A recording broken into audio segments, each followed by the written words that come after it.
आप अगर कर्म की चाबी घुमाते रहोगे, आप कर्म करते रहोगे, तो एक ना एक दिन भाग्य की चाबी तो मेरा महादेव घुमा कर ही रहेगा, ये निश्चित है। जैसे बैंक के लॉकर में दो चाबी होती है, एक चाबी आपके पास है, एक चाबी मैनेजर के पास है। आप अपनी चाबी को घुमाते जाओ, घुमाते जाओ, घुमाते जाओ, मैनेजर आएगा, चाबी घुमाएगा, लॉकर खुल जाएगा। उसी तरह हमारे को अपना कर्म करना है, कर्म से पीछे नहीं हटना। मेरा बेटियों से भी निवेदन है, आप अगर विद्या अध्ययन कर रही हो, अपना काम कर रही हो, अपना कर्म कर रही हो, तो मेरी बेटियों से निवेदन है, चाहे कितना भी कोई कितना भी रंग ढंग दिखाए, चाहे कोई कितना भी रूप रंग दिखाए, चाहे कोई कितना भी अपनी बॉडी शॉडी दिखाए, मेरा पढ़ने वाली बेटियों से निवेदन है, तुम अपने कर्म को करते रहना, इनकी ओर ध्यान मत देना, नहीं तो मालूम पड़े आड़े टेढ़े के चक्कर में फंस जाओगी और जिंदगी नरक कर बैठोगे। अपने कर्म की चाबी को घुमाते रहो, अपनी विद्या अध्ययन करते रहो।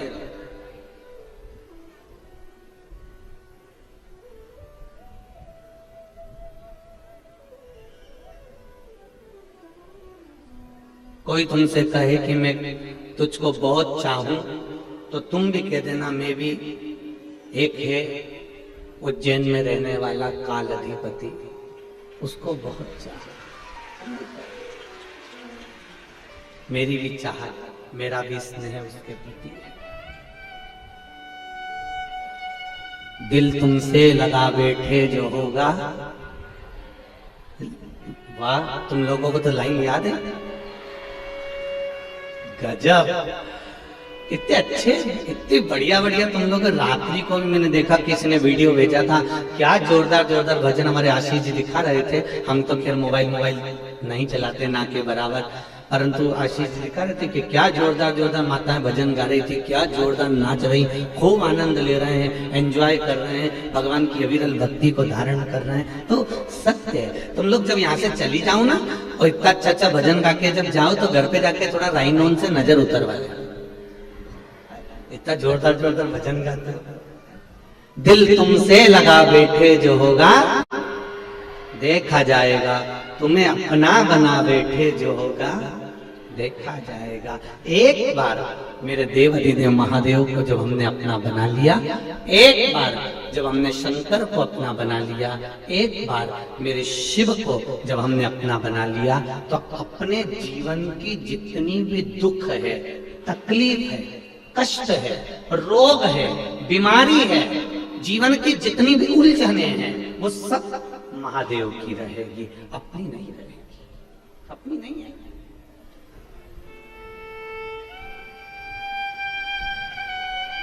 अपनी उलझने समाप्त। देखो,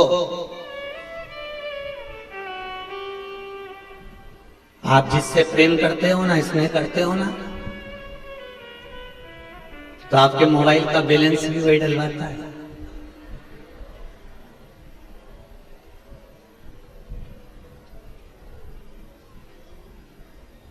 चप्पल भी टूट जाएगी तो चप्पल थैली में भर के ले जाएगा और सुधरा के लाएगा। तो रुक जा, तू यहीं बैठ, मैं अब भी आया। उन्हें गाड़ी दौड़ाई, उन्हें चप्पल सुधार के लाया।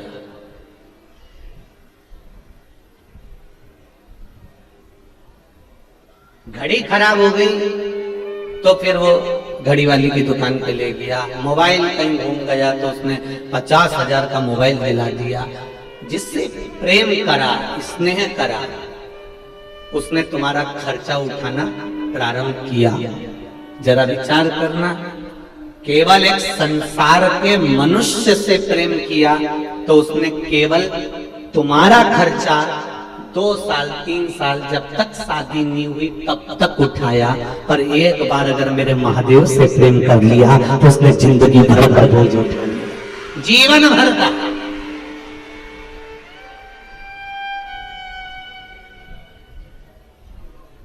हम उसके भरोसे पर जी।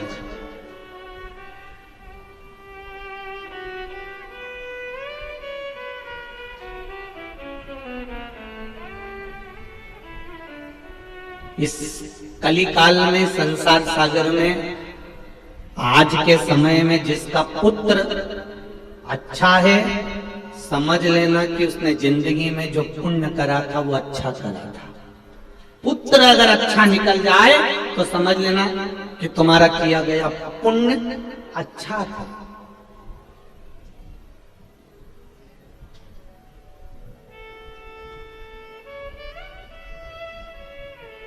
नहीं तो आज के जमाने में घर के बुढ़े, घर के बुजुर्ग चलते हैं वॉकर लेकर, और घर के पुत्र चलते हैं कुत्ते की सांकल लेकर।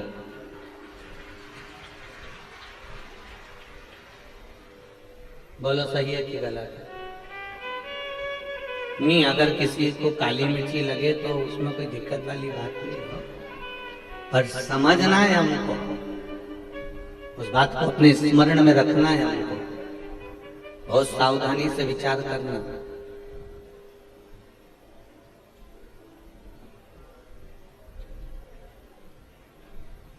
घर के बुजुर्ग, आज के जमाने में घर के बुजुर्ग चलते हैं वाकर लेकर, और घर के पुत्र चलते हैं कुत्ते की सांकल लेकर। उनको बुजुर्ग को ले जाना या घुमाना या मंदिर या देवालय या शिवालय या शिव महापुराण की कथा तक ले जाने में बड़ा कष्ट होता है, और सवेरे सवेरे कुत्ते को छीछी कराने में इनको कष्ट नहीं होता। जरा विचार करिए, अपने विचार में लाइएगा जरा इस बात को। कहां भाग्य है, कहां किस्मत है। भगवान ने यह मनुष्य का शरीर भगवान के भजन के लिए दिया है, स्मरण के लिए दिया है। कई पैसे वालों के घर में, कई धनपतियों के घर में, कई करोड़पतियों के घर में उनके घर के बच्चों को, उनके घर के छोटे छोटे बच्चों को दूसरी माताएं, जो कि किराए से वो आप महीने से तनख्वाह देकर लाते हैं, जो भी होती हैं, जो नाम मेरे को तो आता नहीं क्या बोलते हैं उनको, तो जो बहुत धन है जिनके पास में, उनके घर के बच्चों को दूसरी माताएं संभालती हैं। उनके घर के बच्चों को दूसरे संभालते हैं, और ये जो घर के बच्चों को नहीं संभालते, घर में जो कुत्ता होता है ना, अपने बच्चों को नहीं संभाल रहे, अपने घर के बच्चे दूसरे संभाल रहे हैं। एक सेविका रख रखी है, एक नौकरानी रख रखी है, एक चाकरी रख रखी है, और जो घर में कुत्ता है उसको ये संभाल रहा है। तुम्हारे घर के बच्चों को छीछी कराए वो बेचारी बाई, और ये कुत्ता की चैन पकड़कर छीछी कराने जा रहा है सुबह उठकर। ये किस्मत, ये भाग्य। जरा विचार करिए, क्या भगवान ने केवल तुमको इसलिए जन्म दिया कि ब्रह्म मुहूर्त में उठना और सवेरे से उठकर तुम बस केवल कुत्ते के पीछे जाना? हमारा वेद और हमारा शास्त्र कहता है कि सुबह उठकर वेद और शास्त्रों के पीछे चलिए, सुबह उठकर भगवान के मंदिर की ओर चलिए, सुबह उठकर माता पिता के कमरे की ओर चलिए, सुबह उठकर गुरु के द्वार की ओर चलिए, सुबह उठकर कहीं परमात्मा की चौखट पर चलिए। हमारा शास्त्र सतमार्ग बता रहा है कि भगवान के पीछे चलो। भगवान ये हमारा शास्त्र नहीं कह रहे कि सुबह उठकर कुत्ते के पीछे चलो।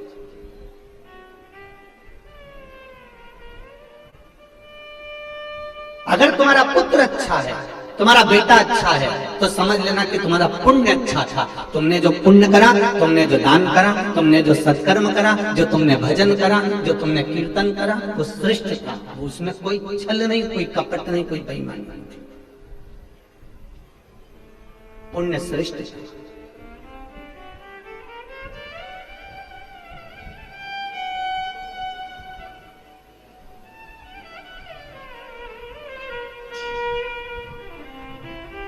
महाराज,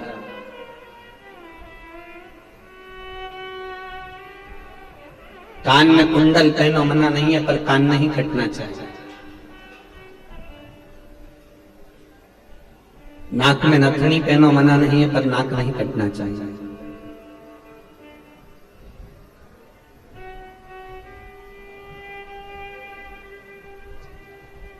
संसार में खूब दिल से रहो, परिवार में खूब खुश होकर रहो, पर निवेदन है भजन नहीं छूटना चाहिए।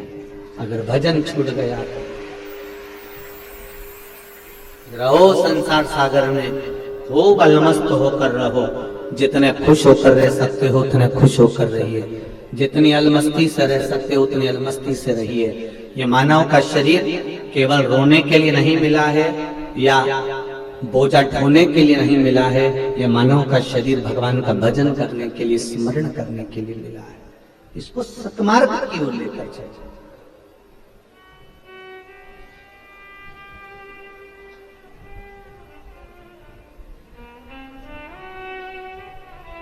मैंने तेरे ही भरोसे ओ बाबा, तेरे ही भरोसे हवा बिच उड़ती जावांगी, बाबा डोर हथो छड़े कटी जावांगी।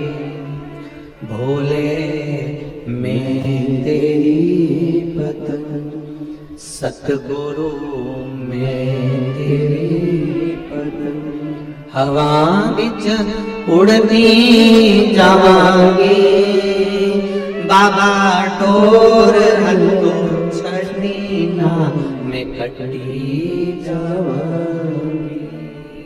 भोले मैं तेरी पतन। हमारा जीवन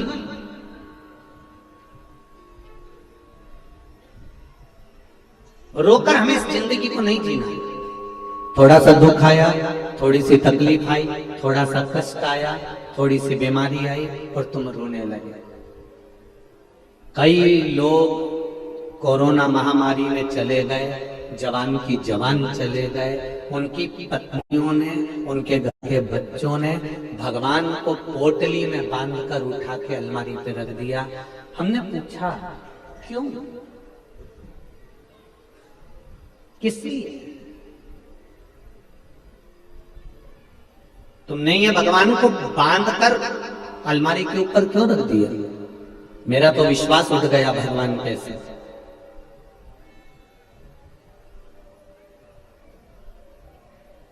मेरा तो विश्वास उठ गया भगवान पे से। एक बात आपसे कहना चाहेंगे, बहुत ध्यान से सुनना।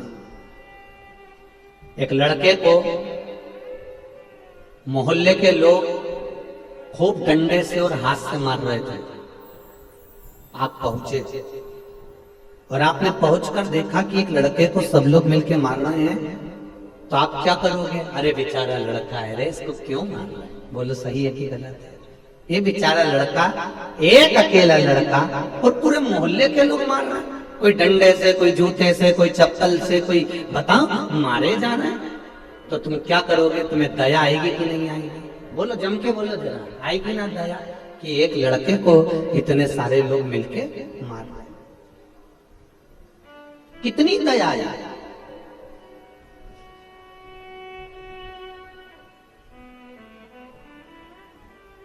तुम्हारी आंख में आंसू भी आ जाएंगे कि एक लड़के को इतने सारे लोग मिलके मार रहे हैं, पर थोड़ी देर खड़े रहने के बाद जरा दिमाग लगाना कि इतने सारे लोग इस लड़के को मार रहे हैं, तो ये बेवकूफ है कि पगले हैं जो इतने सारे लोग मिलके इसको मार रहे हैं? थोड़ी देर खड़े होकर तब पूछो, क्यों भैया इसको क्यों मार रहे हो? तब कोई बताएगा एक छोटी सी कन्या के साथ में, छोटी सी बच्ची के साथ में, 3 वर्ष की बेटी, और उसके साथ इसने गलत कृत्य कर दिया। अब तुम क्या करोगी? तुम भी पांव में से चप्पल निकाल के और 2-4 दोगी कि नहीं दोगी? अरे बोलो तो जम के कि एक छोटी सी कन्या के साथ में, छोटी सी बच्ची के साथ में गलत कर्म कर रहा, तुमने उठाया और तुमने भी मारना चालू कर दिया। अर्थात हम आदि फिल्म देख पाते हैं और आधी फिल्म में हमको दया आ जाती है। कोई कोरोना में मर गया, आपने भगवान को भरा, अलमारी के ऊपर रख दिया, मेरा विश्वास उठ गया, मैं भगवान को नहीं मानती, मैं परमात्मा को नहीं मानती। बताओ बेचारे भगवान ने मेरे पिताजी को मार दिया, बताओ भगवान ने ऐसा कर दिया, मेरे पति को मार दिया। परमात्मा कभी किसी को नहीं मारता। शिव महापुराण की कथा कहती है ये तो पूर्व के कर्म का भोग भोगने के लिए मनुष्य की देह मिली है। कब किसको कैसे जाना है यह परमात्मा जानता है। हम आधी फिल्म में दुख व्यक्त करते हैं। हम तो बस जाके खड़े हुए और हमें लड़के पर दया आ गई, इसको बताओ क्यों मार रहे हैं। उसी तरह हमको दया आ गई, मेरा पति चले गया, मेरा पिता चले गया, मेरा भाई चले गया, मेरा कुटुंबी चले गया, भगवान ने ऐसा कर दिया, मैंने तो भगवान की इतनी पूजन करी थी, मैंने तो इतनी आराधना करी थी। तुमने सब कुछ करा पर तुम आधी फिल्म देख रहे हो। तुम्हें इससे पहले का नहीं मालूम कि इसके पहले जो जन्म हुआ था उस जन्म में इसने क्या करा था, ये तुमको नहीं है अंदाजा। उस कर्म के कारण मनुष्य को भोगना है और भोगने के बाद परमात्मा के द्वार जाना है। जन्म, मरण और परण, ये तीन मेरे महादेव के हाथ में है। कब किसको प्राण लेना है, कब किसको प्राण देना है और कब किसका विवाह करवाना है, ये महादेव जानते हैं। हमें इसका अंदाजा नहीं रहता। हम तो दुख मनाते हैं, पिताजी चले गए, हमें दुख मनाना पड़ता है कि पति चले गए, हमें दुख मनाना पड़ता है कि पत्नी चली गई, हमें दुख मनाना पड़ता है कि ये चले गया, हमें दुख मनाना पड़ रहा है कि ये चले गया। पर हमें अंदाजा नहीं है कि पूर्व का कर्म का भोग इसने भोगा है और कर्म का भोग भोगने के बाद ये गया है।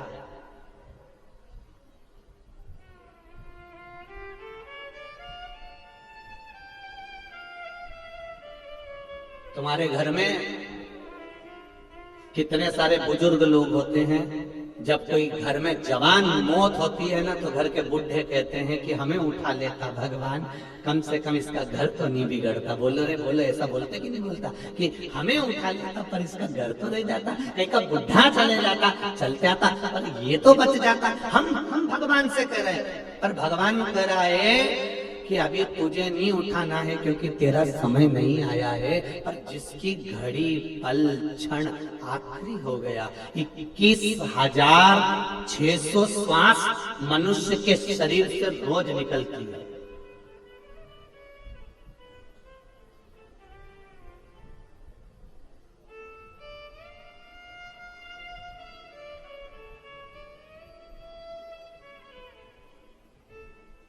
रोज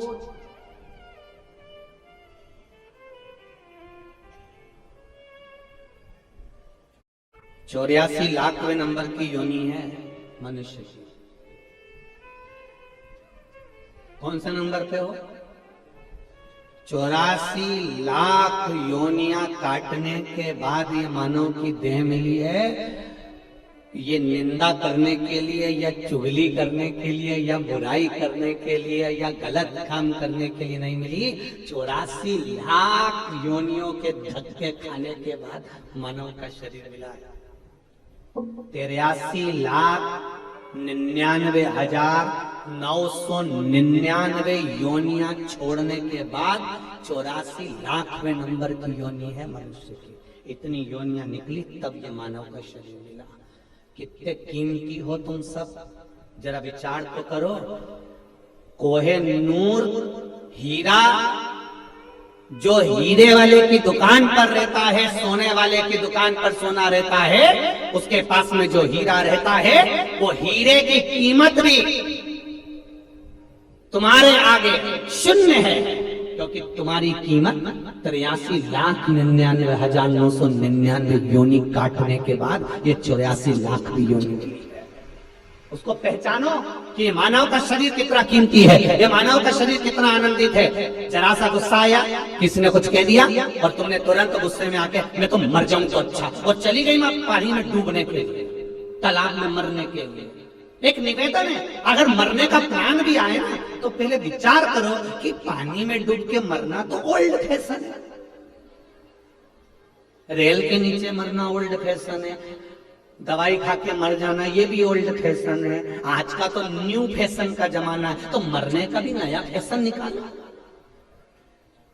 और मरने का नया फैशन एक ही है, अब मेरा मन संसार से उठ चुका है, अब मैं मरूंगी तो मेरा मरने का नया फैशन केवल एक है, मैं शंकर की आराधना कर कर कर जब तक शंकर जी नहीं चाहे तब तक नहीं मरूंगी। जा नहीं मरूंगी। चाहे पति कितनी भी जिद दिलाए, चाहे ससुराल वाले कितनी भी जिद दिलाएं, चाहे कुटुंब रिश्तेदार कितना भी जिद दिलाएं, चाहे कर्जे में लबालूम हो गया हो, चाहे कितना भी घाटा हो गया हो, चाहे जिंदगी का सारा दुख तेरे सिर पर आके पड़ गया हो, तो भी हमको मरना नहीं है। हम क्यों मरे? अगर मरूंगी तो शंकर भगवान का पूजन करते करते मरूंगी, एक लोटा जल चढ़ाते चढ़ाते, जब शंकर जी चाहेगा तब मरूंगी। ऐसे कैसे मरूंगी? अब मरूंगी नहीं, सबकी छाती पे मूंग डालूंगी। नहीं मरना, प्लानिंग चेंज। क्यों मरे? रोज अखबार खोलो रोज आ जाता है, छोरा मर गया, फेल हो गया तो मर गया, सुसाइड कर लिया, ये कर लिया। काय को करो? क्यों करो? जो ज्यादा तुम्हें तकलीफ दे तुम उठता उसके सामने पेंसिल से लाइन खींच के डेंटिंग पेंटिंग करके फिर जा ले। जा नहीं मरूं, अभी मैं मरना ही नहीं। जरा सा पति ने चिल्ला दिया, जरा सा घर में सास ससुर ने कुछ बोल दिया और तुमने अपना बैग उठाया और मायके चली गई। काय को जाऊं? तुम्हारे पिताजी ने दिल से तुमको विदा करा है, उस पिता को ससुराल की जरा जरा सी बात बताओगे तो पिता कितना दुखी होगा, जरा विचार करिए। बाबुल कितना दुखी होगा, जरा विचार करिए।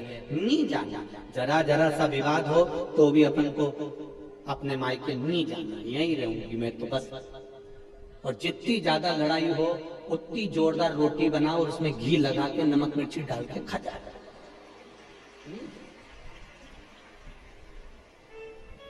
सास कहती रहे तो इनंग से सुनो, वो इनंग कान में हेडफोन में सियोर वाला महाराज की कथा लगाओ, अपने को नहीं जाना। और सासुओं से भी निवेदन है, बहू अगर कुछ कह रही है तो सासुओं से निवेदन है, दोपहर में 1 बजे से कथा आती है, थोड़ा मन हल्का कर लिया करो कथा सुन के।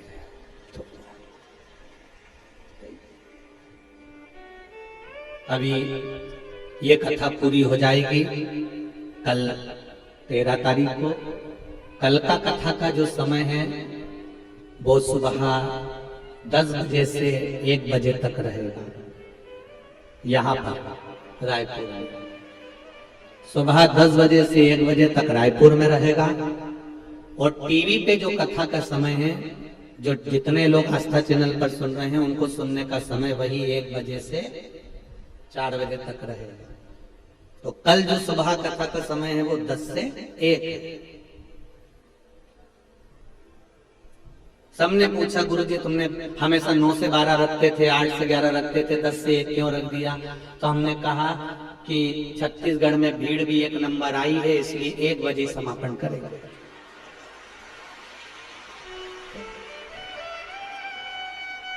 दस से 1 कथा का समय रहेगा। आप सब आज वो विकास उपाध्याय जी विधायक जी कह रहे थे गुरुजी वो कथा का समय क्या रहेगा? हमने कहा हम व्यासपीठ से बता देंगे जो भी समय होगा। हमने कहा विकास भैया तुम टेंशन मत लीजिए।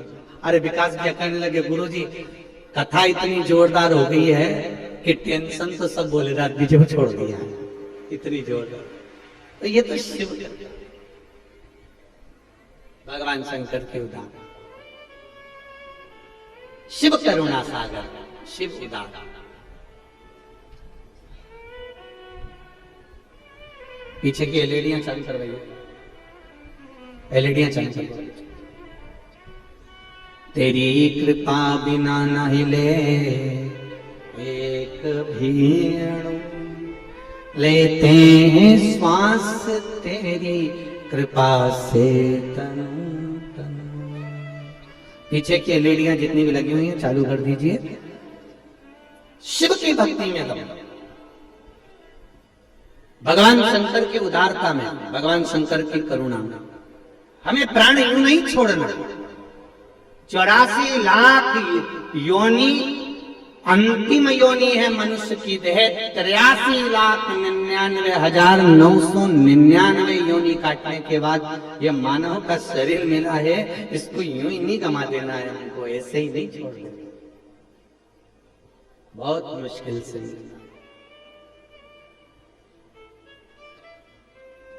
और आज रायपुर की इस पावन धरा से चंपेश्वर शिव महापुराण की कथा में एक बात आप लोगों से कहना चाहूंगा, दिल से अपने पास रखना इस बात को। और जितने लोग आस्था चैनल पर कथा सुन रहे हैं, फेसबुक यूट्यूब पर कथा सुन रहे हैं, वो भी इस बात को स्मरण में रखना।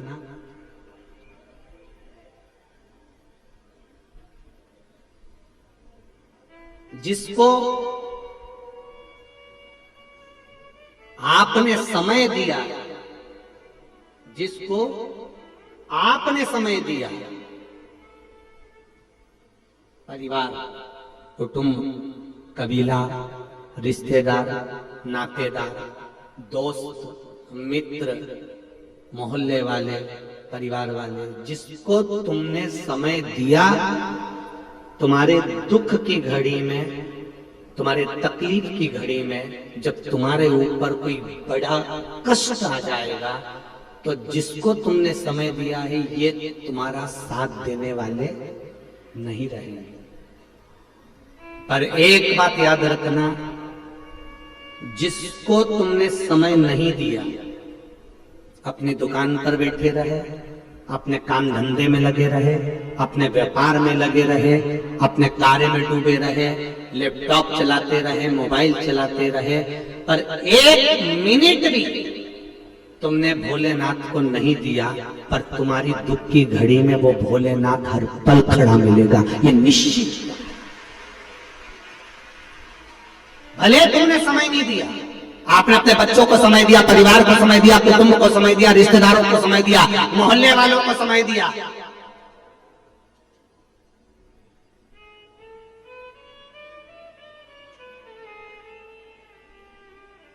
सबको समय दिया, पर भगवान के मंदिर जाने का समय नहीं है आपके पास में। एक लोटा जल शिव जी को चढ़ाने का समय नहीं है आपके पास में। आपको कहां जाना है आप पहले से निश्चित कर लेते हो, आपको क्या खाना है पहले से निश्चित कर लेते हो। मैं रायपुर जाऊंगी, वहां जाऊंगी, बाजार में जाके चौपाटी पे चाट खाऊंगी, मेरे मन में ये आया, मेरे मन में वो आया। तुम्हें क्या करना है ये तुमने पहले सोच कर रखा है। तुम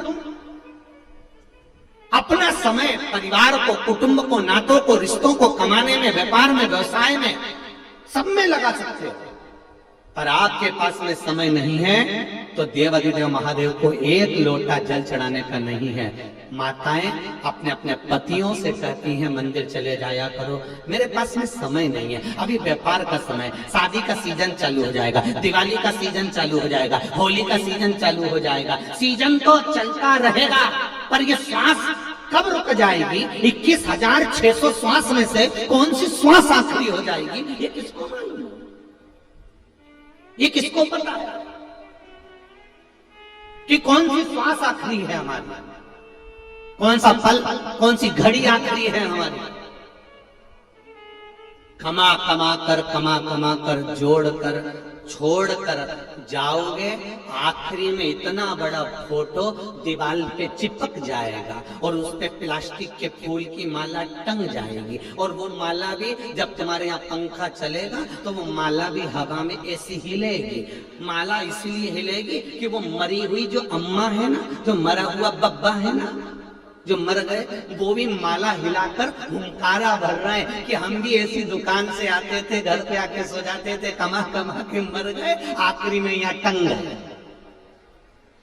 निवेदन है, टंगना सबको है, चाहे वो सीवर वाला महाराज हो, चाहे तुम हो, सब टंगेंगे, ये पक्का है। पर टंगने से पहले एक काम करो, शंकर भगवान के मंदिर जाना प्रारंभ करो, एक लोटा जल चढ़ाना प्रारंभ करो, शिव की आराधना करना प्रारंभ करो, भगवान की भक्ति करना प्रारंभ करो। क्यों? क्योंकि ये सब तो पूरे रिश्ते, नाते, कुटुंब, कबीले तो शमशान में जब आग लगेगी, आग लगाने के बाद में आप और इनका संबंध खत्म हो जाएगा, तब आखिरी का संबंध तो वो भोलेनाथ ही निभाएगा। सब आग लगा के चले जाएंगे, शमशान में तुम भी अकेले और महादेव भी अकेले। शमशान में किसका निवास है? शंकर भगवान को उनके ससुर दक्ष प्रजापति ने श्राप दिया था, शिव मैं तुम्हें श्राप देता हूं कि तुम शमशान में निवास करोगे। शमशान में मेरे भोलेनाथ का निवास है, शंकर भगवान का निवास है। आखिरी में अंतिम समय पर अगर कोई साथ देने वाला है, सब आग लगाकर चले जाएंगे, लकड़ी कंडा सब डालकर चले जाएंगे।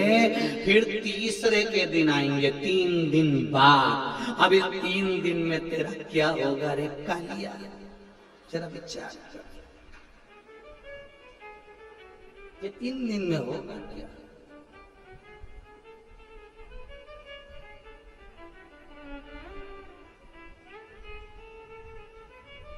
एक जरा सा काकरोच आ जाता है तो माता बोल, जरा सा काकरोच आया तो चिल्लाया, और परिवार वाले आग लगा के तेरे को अकेला छोड़ के चले जाएंगे, तब क्या होगा? आखिरी में शंकर जी ही मिलेंगे और शिव जी कहेंगे क्योरी कमला कैसी है? कमला कहेगी प्रभु क्षमा कर दो, मैं मेरे घर के पास में मंदिर था, एक लोटा पानी लेके नहीं गई। शंकर जी भी कहेंगे चिंता मत कर, 3 दिन तक ठंडी नहीं होने दूंगा। और तीसरे के दिन परिवार वाले आए, उन्होंने देखा अभी तो गर्म पड़ी है, तब परिवार वाले भी पानी डाल डाल के हड्डियों को ठंडा कर रहे हैं, रात ठंडी कर रहे हैं।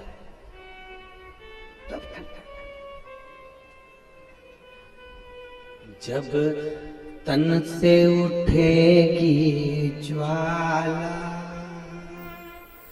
कोई पास न आने वाला। जब तन से उठेगी ज्वाला, कोई पास न आने वाला।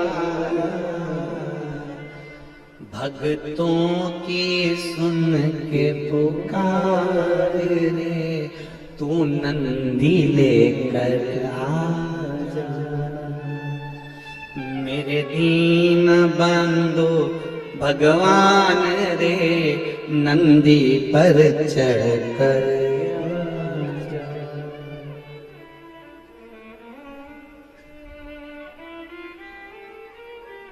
अंत समय प्रभु आना पड़ेगा, वचन दिया तो निभाना पड़ेगा। आए ना आए प्रभु कुटुंब कबीरा, अंत समय प्रभु आना पड़ेगा। कोई आए ना आए, और ये निश्चित है अंत समय में जो तुमने अच्छा कर्म किया है, अंत समय में जो तुमने भजन किया है, आज आप आस्था चैनल के सामने बैठकर फेसबुक यूट्यूब पर, और इतनी भारी तादाद में, इतनी भारी संख्या में, लाखों की संख्या में आप लोग यहाँ पहुंचे। अभी आदरणीय राज्यसभा सांसद जी कह रही थी कि इतनी भीड़, इतना जन सैलाब इस राजधानी में पहली बार देखने को मिला है। ये आपका स्नेह, ये आपका प्रेम, ये आपकी करुणा, आपका वात्सल्य शिव जी के प्रति। और जिसमें कल हमने यहां से कह भी दिया था कि सब अपने अपने घर से कथा सुनना, क्या पता तुम लोग उल्टा सुन लिए। हमने बोला था घर से कथा सुनना, तुमने उल्टा सुन लिया हो कि यहीं आके सुनना। अब पहले दिन, दूसरे दिन और तीसरे दिन जितने आए थे, वो 3 दिन के एक साथ इकट्ठे होकर दुगने होकर आ जा गए। बड़ी आफत है तुम्हारे। निवेदन है अपने अपने घर से, भीड़ बहुत मात्रा में है, यहाँ बैठने और खड़े होने का भी जगह नहीं, तो आप आराम से अपने घर पर टीवी के सामने और कथा को सुनो। हाँ, जितने लोग आ रहे हैं अब यहाँ ना पहुंचकर प्रयास करिए कि अब आप कानपुर में जो new highway city GT road Kalyanpur Kanpur में जो कथा 16 तारीख से होने वाली है 22 तारीख तक दोपहर में 2 बजे से 5 बजे तक आप उसमें पहुंच जाओ। मना नहीं, पर सुनो, दिल से सुनो। ये मौका मिला है अपने जीवन को सार्थक करने का।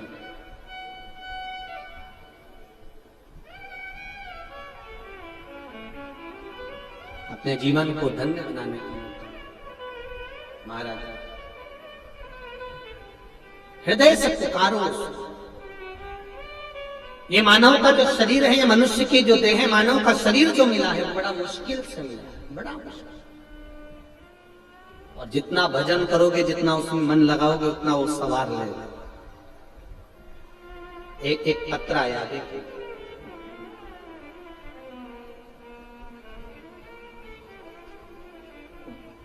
पत्र तो बहुत सारे हैं, पर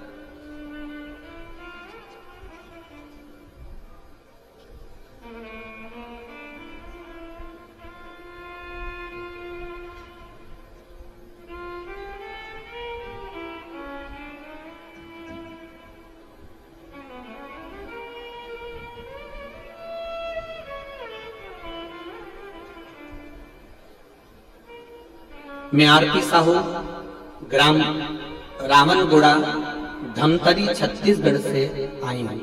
कहीं बैठी हो तो हाथ हिलाइएगा। आप ही हैं? दोनों हाथ हिला दो बेटा। श्री शिवाय नमस्तुभ्यम। शिव जी की कृपा का क्या बखान करते हैं गुरुदेव। घटना 4 अगस्त 2022 शाम लगभग 5:45 की है। मेरा नन्ना सा भाई नैतिक साहू, आप उसका फोटो देख लीजिए, जो वेंटिलेटर पर पड़ा हुआ है। जितने लोग भी टीवी पर देख रहे हैं, एलईडी पर देख रहे हैं या यहां बैठकर देख रहे हैं, मेरा भाई नैतिक साहू जो कि 3 वर्ष का है, पता नहीं कैसे तालाब में डूब गया। किसी को कोई खबर नहीं। वो तो शिव जी की असीम कृपा थी। जो खेत से लौट रहे पुरजनी यदु नाम की एक महिला की नजर मेरे भाई पर पड़ी। देखा कि एक बच्चा ना जाने कब से औंधे मुंह पानी में तैर रहा है, पड़ा हुआ है। इसमें कोई अचेतता नहीं है, ये मर चुका है। घबराहट में बच्चे को पानी से बाहर निकालने की हिम्मत नहीं जुटा पाई तथा आनंद फानन में नजदीक के ही घर से एक युवक को बुला लाई और युवक भगवाराम साहू द्वारा मेरे भाई को अचेत अवस्था में पानी से बाहर निकाला गया। शरीर में कोई प्रतिक्रिया नहीं थी क्योंकि उसको डूबे हुए आधा घंटा से ज्यादा हो चुका था। मातम सा छा गया पूरे परिवार में, रोने लगे सब। अनंत अनंत हॉस्पिटल लेकर गए। डॉक्टरों द्वारा भी निराशाजनक संकेत दे दिया गया। अब आसरा सिर्फ भोलेनाथ का था। आपकी कथा निरंतर सुनी है, आज तक आपके सामने कभी नहीं आई, पर कथा टीवी पर सुनती रहे। मैंने पास के शिव मंदिर में जाकर श्री शिवाय नमस्तुभ्यम का महामृत्युंजय का मंत्र स्मरण करना प्रारंभ करा। शिव जी से जाकर कहा, भोलेनाथ एक भाई है, बचा लीजिए। रात्रि लगभग 9 बजे तक मेरी आंख से अश्रु बहते रहे और मैं शंकर जी को जल चढ़ाती रही। आप एक लोटे की कहते हो, मैंने शिव जी को उस दिन बहुत लोटा भर भर के जल चढ़ाया गुरुदेव। तभी बाबा की कृपा ऐसी हुई कि एक लाल साड़ी पर माता आकर कहती है, सियोर वाला महाराज कहता है बेलपत्री ले जाकर उसके पलंग के पास रख दे। और मैंने बेलपत्री ले जाकर उसके पलंग के पास में डॉक्टर को दी। आधे घंटे के बाद 12:15 पर मेरे भाई को होश आ गया, मरा हुआ जिंदा। शिव है शंकर। मेरे भाई का फोटो भजा है और मेरा भाई अब ठीक है। श्री शिवाय नमस्तुभ्यम। बाबू बैठिए। हर हर महादेव। बैठिए बैठिए बैठिए। श्री शिवाय नमस्तुभ्यम। शिव कृपा इसी को कहते हैं। भगवान शंकर के उदार करुणा, कृपा, दया।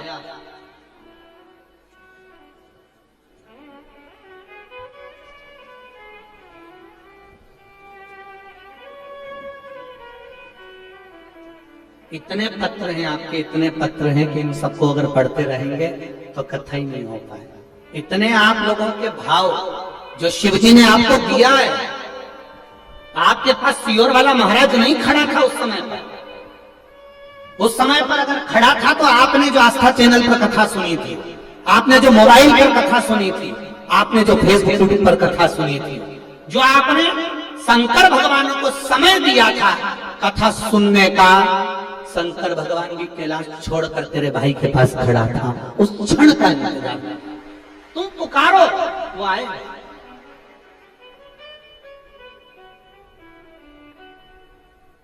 भक्ति में बल होना चाहिए। अंत समय प्रभु आना पड़ेगा, वचन दिया तो निभाना पड़ेगा। कोई आएगा कि ना आएगा पता नहीं, पर अगर शिव महापुराण की कथा विश्वास से श्रवण करी है, भरोसे से श्रवण करी है कि मेरा शंकर मेरे साथ में है, हर पल हर घड़ी हर क्षण मेरे साथ मेरा शिव है, आप दिल से छाती ठोक कर कह सकते हो अगर महाकाल मेरे साथ है तो काल भी मेरा कुछ नहीं बिगाड़ सकता, ये निश्चित है। आप कह सकते हो।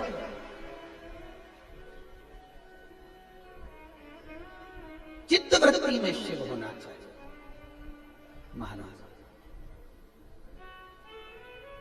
और जब आपकी चित्त वृत्ति में भगवान शंकर समाहित हो, हाँ उसमें छल ना हो, उसमें कपट ना हो। तारकासुर के 3 बेटे थे, तारकाक्ष, विदुमाली और कमलाक्ष की। इन तीनों को ब्रह्मा जी ने वर प्रदान करा कि तुम मांगो तुम्हें क्या चाहिए। ब्रह्मा जी से वर मांगा कि हमको मृत्यु ना आए, हमारी मौत ना आए, हम कभी मरे ना। ये कई बार असुरों ने, रावण ने भी यही मांगा था कि मैं मरूं नहीं, कंस ने भी मांगा था कि मैं मरूं नहीं, हिरण्यकशिपु ने भी यही मांगा था कि मैं मरूं नहीं, हिरण्याक्ष ने भी मांगा था मैं मरूं नहीं। जितने भी असुर हुए, राक्षस हुए, इन्होंने एक ही बात मांगी कि हम मरे ना।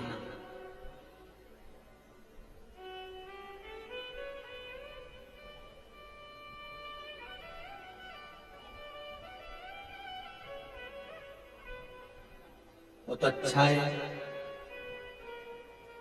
यमराज से किसी की रिश्तेदारी नहीं है।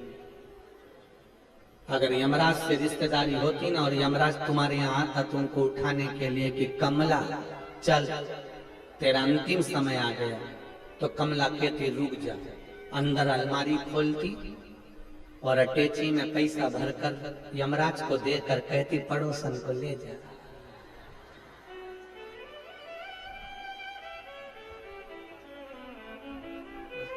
मौत से किसकी रिश्तेदारी है? आज हमारी कल तुम्हारी बारी है। मृत्यु तो मृत्यु है, यमराज से पहचान नहीं है। और यमराज भी करेगा क्या अगर पहचान कर भी लोगे तो? यमराज का काम है, ब्रह्मा जी की लेखनी में लिख दिया कि तेरी मृत्यु होना है, तेरे को ये दुख आना है, तो यमराज को आकर उठाना पड़ेगा, दुख देना ही पड़ेगा। यमराज से रिश्तेदारी बनाकर कर भी क्या लोगे? रिश्तेदारी बनाना है तो महाकाल राजा से बनाओ, उसका नाम है महाकाल। काल भी उसके सामने आने से डरता है, डरता।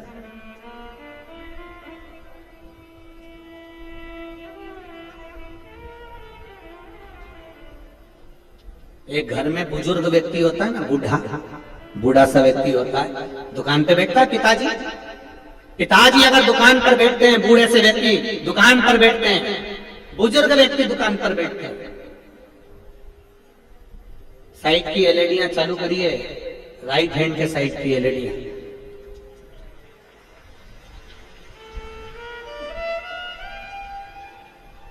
बूढ़ा सा व्यक्ति दुकान पर बैठता है ना, तो जो व्यक्ति को बेवकूफ बनाने के लिए आते हैं ना, वो ये देख कर आते हैं कि इसका पिताजी तो नहीं बैठा है। पिताजी बैठे होंगे तो वो बेवकूफ बन ही नहीं सकते। छोरा बैठा होगा तो आएगा और कहेगा सेठ जी मुझे 500 रुपए की जरूरत है, आप दे दो। सेठ जी 5000 की जरूरत है, दे दो। सेठ जी 25000 की जरूरत है, दे दो। और छोरा बेचारा दया भाव में रखकर उसको दे देगा। और पिताजी होते तो पहले पता करते कि इसको जरूरत है कि नहीं, और पिताजी जान जाते ये सब पी के बर्बाद कर देते, 1 रुपया मत देना। जो जानता है वो धोखा नहीं खा सकता। अब मेरा विश्वास ये कहता है, आप लोगों ने शंकर भगवान को जान लिया, आप लोगों ने एक लोटे जल की महत्वता को जान लिया, इसलिए मेरा विश्वास कहता है जिन जिनने शिव महापुराण की कथा सुनी है वो दुख की घड़ी में कभी धोखा नहीं खाएंगे, वो शंकर के मंदिर जाएंगे, ये निश्चित है। बहुत सारे मिलेंगे आपको जीवन में। जब राजा परीक्षित के प्राण छूटने का समय आया, 7 दिन में राजा परीक्षित को जाना था।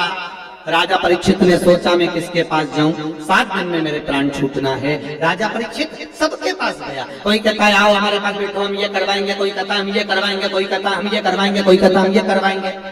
आखिरी में सुखदेव जी महाराज मिले और सुखदेव जी महाराज के पास में राजा परीक्षित गया और राजा परीक्षित ने जाकर कहा प्रभु जी मेरे प्राण छूटेंगे, 7 दिन मिले हैं, तू क्यों चिंता करता है? 7 दिन बहुत होते हैं, बहुत होते हैं, कुछ मत कर, मैं तुझे भागवत कथा सुनाऊंगा, तू मेरे चरणों में बैठकर सुन ले। 7 दिन सुन ली, प्राण भी छूटेंगे ना तो मालूम नहीं पड़ेगा, क्यों चिंता करता? कोई कोई डॉक्टर के हाथ का इंजेक्शन दर्द नहीं करता, बोलो रीजी जी हो, सही है गलत है? कोई कोई सिस्टर डॉक्टर ऐसी होती है जिसके हाथ का इंजेक्शन दर्द नहीं करता।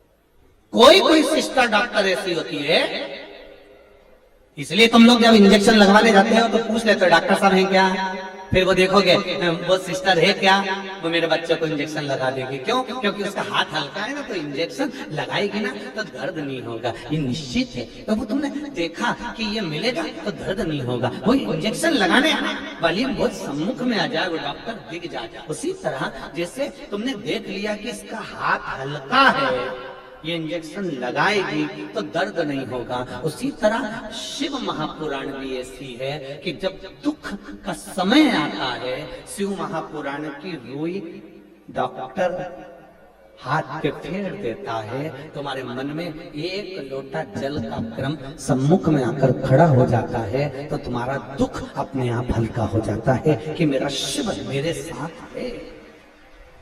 एक पत्र और देखो,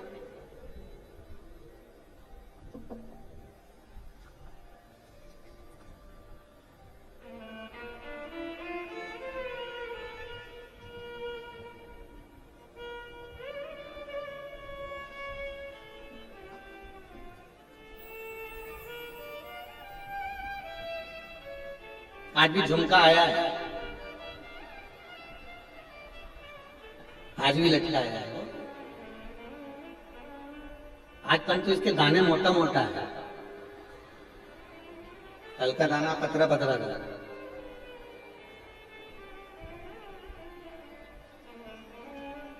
मेरा नाम जय प्रकाश साहू, में छत्तीसगढ़ फिल्मों में हीरो और गायक हूं। जय प्रकाश जी साहू कहीं बैठे हो तो हाथ जरूर हिलाइएगा, जहां कहीं भी बैठे हो। मैं छत्तीसगढ़ी फिल्मों में हीरो का काम करता हूं और गायक का काम करता हूं। डगनिया निवासी हूं, राजकुमार कॉलेज में काम करता हूं। गुरुजी, मेरी जीभ में एक छाला था जो 4 से 5 साल पुराना था, मैंने बहुत इलाज करवाया, डॉक्टर भी उस छाले को गलत बता रहे थे, लाखों रुपए खर्च कर दिए पर वो ठीक नहीं हुआ। आपके बताए अनुसार मेरी पत्नी के कहने पर पहली बार शिव जी के मंदिर गया, और ऐसा मंदिर आपने कहा था जो आपके नजदीक से भी अगर दूर हो तो ऐसे मंदिर में जाना चाहा कोई नहीं जाता, उस मंदिर में मैं चला गया, पत्नी को साथ ले गया। कभी मैंने जिंदगी में कोई पूजा आरती नहीं करी थी और ना उस मंदिर में कोई जाता था, मैं पहली बार गया और मैंने भगवान शिव को, आप कहते हो कुंदकेश्वर महादेव का नाम लेकर शंकर भगवान को जल चढ़ाकर पीना, मैंने शिव जी को कुंदकेश्वर महादेव का नाम लेकर जल चढ़ाया। सुबह शाम दोनों समय उस मंदिर में जाने लगा, मेरा इच्छा मंदिर जाने की बढ़ गई और मैं उस मंदिर में नित्य जाने लगा। बाबा की कृपा देखिए गुरुदेव, महाकाल की कृपा ऐसी थी, उस मंदिर में पहले कोई नहीं आता था, अब लोग आना चालू हो गए। आज बाबा की कृपा से 4 से 5 साल पुराना जो छाला मुख में था, डॉक्टर इसको गलत बता रहे थे, जांच पे जांचें चल रही थी, इलाज पर इलाज चल रहा था, और मैं ठीक नहीं हो पाया था 5 साल से। बाबा की कृपा से शिव जी को 1 लोटा जल चढ़ाकर बेलपत्री उठाकर जब खाना चालू करा, आज मेरे मुख से छाला चले गया और मैं ठीक हो गया। ये पत्र है, मैं ठीक हो चुका हूं। 5 साल जिस छाले का इलाज चला, 5 साल जिस छाले के लिए प्रयास करता रहा, वो ठीक नहीं हो पा रहा। शिव कृपा,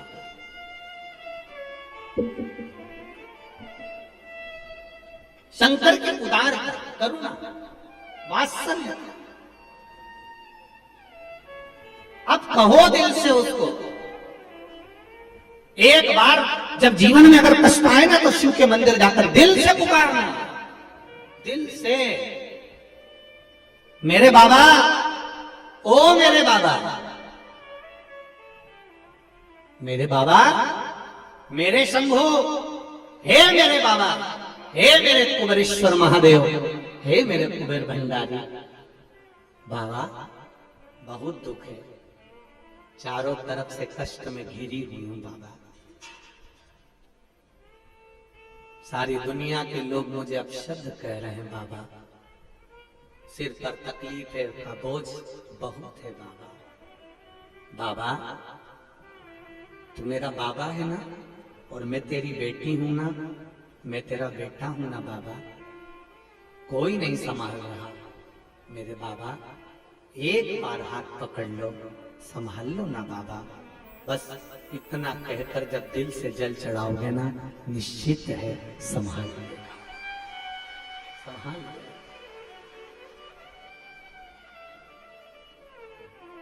संभालेगा। शिव कथा कह रही है, भगवान शंकर का गुणगान स्मरण भक्ति बल प्रदान करती है। तारकासुर के 3 पुत्र तारकाक्ष, विधुमाली, कमलाक्ष की तीनों ने वर मांगा कि हमारे प्राण ना जाएं। ब्रह्मा जी ने कह दिया कि मृत्यु तो आएगी, मौत निश्चित है, वो आना, उसको कोई बदल नहीं सकता। जितने लोग ये विचार करते हैं कि ये मर गए, हमारा तो विश्वास चले गया, ये समाप्त तो हो गए, हमारा तो भगवान पे से विश्वास चले गया, उनसे निवेदन है, ये कर्म की गति है जो हमको भोगना।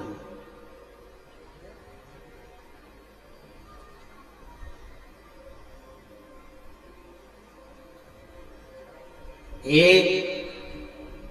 सहारा यदि भगवान छीन लेता है, तो भगवान उसके लिए 2 या 4 सहारे कहीं ना कहीं से भेज देता है, निश्चित है। एक रास्ता अगर बंद करा तो दूसरा रास्ता परमात्मा चालू कर देता। मांगो, ब्रह्मा जी के सामने कर रहे हैं तो ब्रह्मदेव ने कहा मरना तो पड़ेगा, तो उन्होंने कहा 3 पुरी का निर्माण कर दो, 3 नगर का निर्माण कर दो, जहां हम निवास करें, हम तीनों मरे तो एक साथ मरे, ये हमको वर दीजिए। तब तीनों ने 3 पुरियों को मांग लिया, अलग अलग रहने लगे। तीनों भाइयों ने विचार कर लिया, अपन एक साथ कभी इकट्ठे नहीं होंगे, एक जगह पर अपन तीनों कभी नहीं आएंगे। जब अपन तीनों एक जगह पर नहीं आएंगे तो तीनों एक साथ मरेंगे नहीं, ये विचार किया गया। और विचार करने के साथ में फिर जो क्रम चालू हुआ महाराज, शास्त्र कहता है, उन्होंने उपद्रव मचाना प्रारंभ करा। देवताओं ने भगवान से प्रार्थना करी, कुछ भी करो पर इस तारकासुर के बेटों को मारो। पाप जब बढ़ता है, पाप जब बढ़ता चले जाता है, उस पाप को कम करने के लिए भगवान को कुछ ना कुछ लीला करना पड़ता है। बहुत ध्यान दें, जब ठोकर लगती है ना, तो मालूम पड़ता है कि जिंदगी में चलने में रुकावट कितनी है।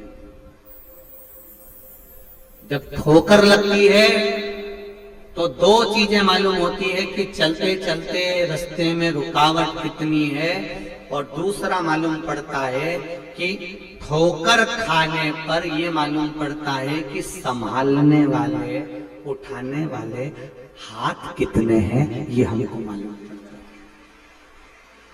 हमको कितने लोग संभालें। ठोकर लगी तो दो चीजों का स्मरण करा गई ठोकर।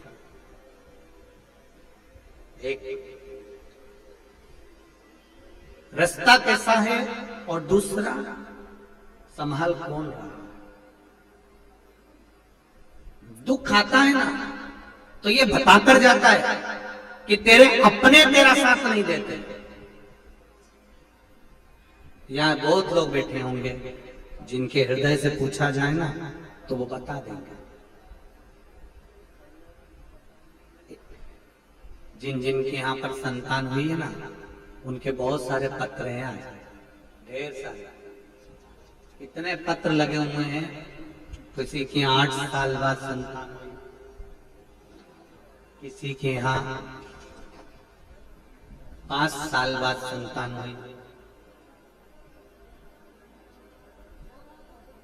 ढेर पत्र आज संतान प्राप्ति के आप लोगों ने भेजे हैं। इन्होंने एक पत्र में एक बात बड़ी सुंदर लिखी है कि गुरुजी, आप कहते हो कि जब सब दूर से रास्ते बंद हो जाएं, किसी ने पत्र में लिखा है, सारे रास्ते जब बंद हो जाएं, तब उन रास्तों के बंद होने पर आपने बड़ी सुंदर बात कही कि सब दूर से ठोकर खाने के बाद, सब दूर से हारने के बाद महादेव फिर अपनी गोदी में झेल लेता है, फिर वो गिरने नहीं देता। उस महादेव ने हमको झेला। किसी को 8 साल के बाद संतान हुई, किसी को 5 साल के बाद, किसी को 14 वर्ष के बाद। ये पत्र जो आपने भेजे हैं, इसमें आपका विश्वास जागृत था, इसलिए भोलेनाथ जी ने देख लिया कि रोज जल चढ़ाने आती है, रोज बेलपत्री चढ़ाने आती है। अगर इसकी झोली खाली रहेगी तो लोग बाद में मुझ पर उंगली उठाएंगे कि रोज मंदिर जाती थी वो सिवर वाला महाराज के कहने पर, और तो भी भोलेनाथ जी ने इसकी गोदी नहीं भरी, तो भी ये गोदी खाली की खाली रह गई। हमारा कुछ ना बिगड़ेगा, तुम्हारी शान जाएगी, पकड़ लो हाथ त्रिपुरारी, नहीं तो डूब जाए। रास्ता वो ही बता सकता। कथा क्यों सुनते हो? कथा क्या बताती है? ये सनातन धर्म क्या बताता है? ये वेद और पुराण के शास्त्र क्या बताते हैं कि किस रास्ते पर चलना, क्या करना है? अब दुनिया के लोग उसको चाहे टोटका कह दे, चाहे उपाय कर दे।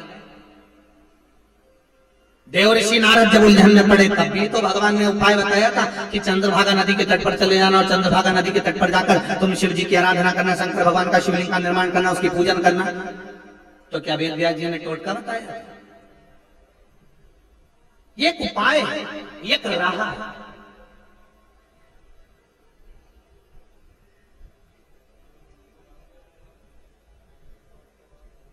आजकल किसी से एड्रेस पूछने की जरूरत नहीं पड़ती।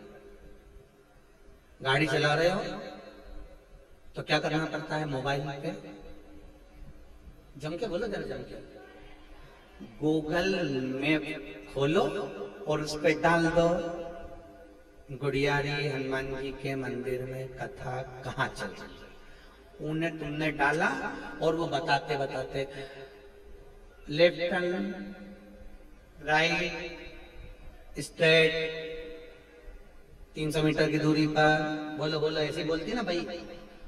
अब उसकी भाषा तो हमको आती नहीं, पर बोलती ऐसी है। आगे जाके राइट में टर्न आ रहा है, सिग्नल भी ऐसा मुड़ जाता है, फिर ऐसा मुड़ जाता है।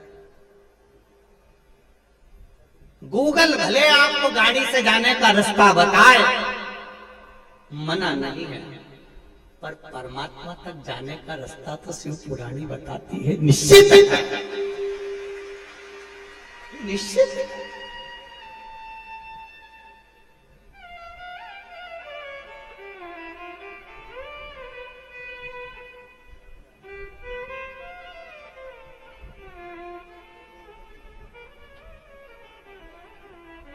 अच्छा, एक आध बार गड़बड़ रास्ता भी बता देती है गूगल, ऐसा थोड़ी ना कि नहीं बताती। एक बार हम साला सर जी से अभी साला सर जी से कथा करके आ रहे थे, वो शर्मा जी मैप चला रहे थे हमारे। अब उन्होंने कहा इधर जाओ इधर जाओ, जाते जाते जाते जाते तालाब के अंदर ले जाके खड़ा कर दिया। अब हमने पूछा क्यों शर्मा जी, रास्ता कहाँ गया? कि गुरुजी रास्ता तो ये बता रहा, तुम भी देख लो, हमने भी देखा गूगल मैप पे तो वही रास्ता, तो यहाँ तो पानी भरा हुआ है। तो हमने कहा गाड़ी पीछे लो और पीछे वाले से पूछेंगे रास्ता तो नहीं भटक गया। तो फिर गाड़ी वाले से पूछा, एक कोई व्यक्ति मोटरसाइकिल लेके आ रहा था, भैया हमने गूगल मैप पे नहीं, रास्ता सही है, पहले रास्ता यही था, अब तालाब खोद के पानी भर दिया गया। तो हमने कहा शर्मा जी यहाँ कहीं डूबने आया, कोई दूसरा रास्ता निकाल के। गुरुजी रास्ता तो ये बताया। फिर बेचारा वो व्यक्ति हमको धीरे धीरे पास के रास्ते से लेकर फिर पार करा, फिर पहुंचे। तो ये गूगल मैप, गूगल आपकी गाड़ी का रास्ता बता सकती है जाने का, पर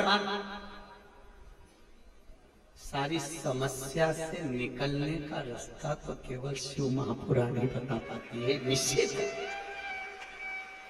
सारी समस्या का हल एक लोटा जल, बहुत है, बहुत। ये रास्ता छाट दिया उसने। पहले लोग कहते थे यज्ञ करो, अनुष्ठान करो, ये करो, वो करो, आंख बंद करके बैठे रहो। अब बेचारा आंख बंद करके बैठा भी रहे तो थोड़ी देर बाद उसकी आंख यूं ही खुली जाए, कहीं मेरा बैग उठा के कोई ले तो नहीं गया।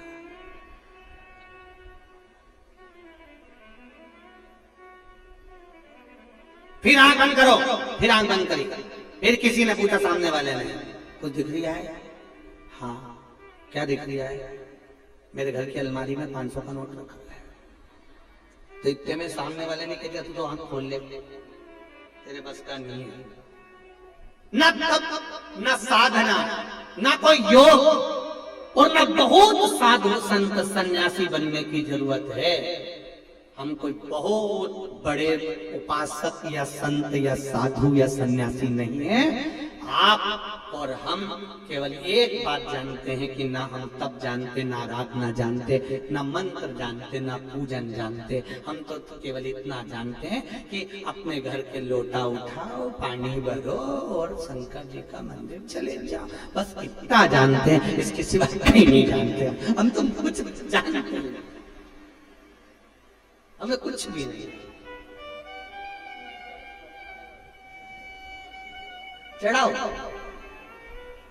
शिव जी को जल चढ़ाने का फल क्या मिलता है? ये शंकर भगवान का आपके जीवन में जितने लोग आस्था चैनल पर कथा सुन रहे हैं, जितने फेसबुक यूट्यूब पर कथा सुन रहे हो, और जितने इस रायपुर की पावन धरा पर बैठकर कथा सुन रहे हो, जितने ये 4 पंडाल 5 पंडाल, पीछा ग्राउंड, बिल्डिंग, छत, रोड, गाड़ी, जहां जहां बैठ के कथा सुन रहे हो, आप सबसे निवेदन है, एक बात याद रखना, जल चढ़ाकर भूल जाओ कि तुमने जल चढ़ाया।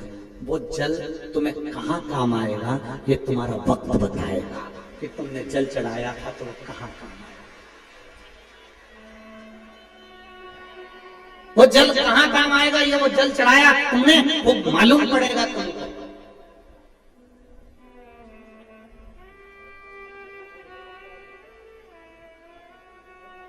बोल बम का नारा है, बाबा एक सहारा है। तुम तो इतने धीमे से बोले, तुम लोगों को याद नहीं था? याद था तो फिर इतना धीमा से काहे बोले हो? बोल बम का नारा है, बोल बम का नारा है, बाबा एक सहारा है, उसके सिवाय कुछ नहीं। तुम्हारा चढ़ाया गया जल, तुम्हारा चढ़ाया गया बेलपत्र, तुम्हारा चढ़ाया गया भजन, तुमने जो कीर्तन किया है वो कहाँ काम आएगा ये समय बताएगा। जब तुम्हारे जीवन में जब जब वो पल सम्मुख आएगा तब शिव जी खुद आकर खड़ा हो जाएगा। और एक बात बहुत अच्छे से याद रखना, जितने यहाँ बैठे हो ना, अपनी बुद्धि में उतार लेना, भगवान कभी भी अपने असली स्वरूप में तुम्हारे सामने नहीं आता। भगवान कभी नंदी पर बैठकर नहीं आएंगे, भगवान राम जी कभी धनुष लेकर तुम्हारे सामने नहीं आएंगे, भगवान कृष्ण कभी बंसी बजाते हुए तुम्हारे सामने नहीं आएंगे, देवी मैया कभी तुम्हारे सामने प्रकट नहीं होगी। कोई 33 कोटि देवी देवता तुम्हारे सामने कभी अपने असली स्वरूप में नहीं आते। भगवान हमेशा तुम्हारे किसी ना किसी परिचित का रूप रखकर आकर काम निकाल कर चले जाते हैं। किसी परिचित का रूप रखकर आएंगे और काम निकाल कर चले जाएंगे। ये बसंत कुमार जी अग्रवाल जी कथा करा रहे हैं, ये बसंत कुमार जी कथा नहीं करवाते, ये कथा इन्होंने करवाना बड़ा कठिन था, पर आप सब छत्तीसगढ़ वासियों का जो प्रेम है शंकर जी के प्रति, इतने दिन से जो लोटा भर के जल चढ़ा रही थी ना, और रोज शंकर जी की कथा टीवी पे सुन रही थी, इसमें से किसी ना किसी ने जरूर शंकर जी से कहा होगा कब तक टीवी पे सुने, एक बार महाराज को बुलाना।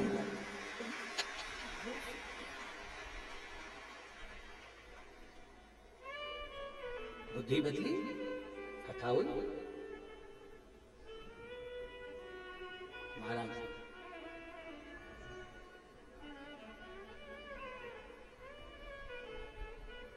अब भजन में लगे, तारकाक्ष, विदमाली, कमलाक्ष की तीनों ने वर मांगा। हम मरे नहीं, पर भगवान से प्रार्थना करी, भगवान ने आकर उन तीनों का संहार करा। 33 कोटि देवी देवताओं को पशु बना लिया। शंकर जी उनके नाथ बन गए, शिव जी का नाम हो गया पशुपति। शिव जी का नाम पशुपति नाथ। फिर देखिए, शंकर भगवान राक्षसों को मारने के लिए अपने स्वरूप में नहीं आए, रूप बदल कर आए। कई लोग कहते हैं, हम भगवान से प्रार्थना करते हैं कि शंकर जी दर्शन दो, शंकर जी दर्शन दो, शंकर जी दर्शन दो। शंकर जी तो आते ही नहीं है, समझो।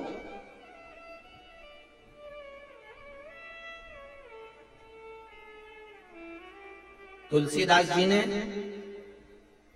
गोस्वामी जी ने एक चौपाई लिखी, सिया राम मैं सब जग जाने, करो प्रणाम जोर जुग, सब में राम देखो। तुलसीदास जी ने चौपाई लिखी। चौपाई लिखकर तुलसी बाबा उठे, उठकर जाने लगे। इतने में एक बच्चा दौड़ कर आया। बच्चे ने कहा, बाबा उधर मत जाना, सामने से एक बेल आ रहा है, एक नंदी आ रहा है, बहुत दौड़ता दौड़ता आ रहा है, बाबा आप उधर मत जाना, वो आपको मार देगा। तुलसीदास जी ने लिखा, बेटा मैंने अभी चौपाई लिखी है कि सिया राम मैं सब जग जाने, करो प्रणाम जोर जुग पानी। सब में राम देखता हूं मैं, सब में राम समाया है, बेल में भी राम है, इसलिए मुझे बेल नहीं मारेगा। तुलसीदास जी वहां से चल दिए, आगे बढ़ गए। बढ़ते ही सामने से बेल आया। बेल ने तुलसीदास जी को सींग पर उठाया, पटक दिया और पांव रख के चला गया। तुलसीदास जी वापिस घाट पर आए। उन्होंने रामायण खोली, कलम निकाली और चौपाई काटने वाले थे। इतने में हनुमान जी आकर खड़े हो गए। हनुमान जी ने पूछा, तुलसीदास जी क्या कर रहे हो? चौपाई काट रहा हूं। कौन सी? सिया राम मैं सब जग जाने, करो प्रणाम जोर जुग पानी। मैंने सब में राम देखा था, बेल में भी मैंने राम देखा था, तो बेल ने मुझे क्यों मारा? इसलिए मुझे ये चौपाई काटना। हनुमान जी ने कहा, तुमने बेल में राम देखा, वो छोटा सा बच्चा तुम्हारे पास आकर बोला था कि उधर मत जा, उसमें राम नहीं दिखा।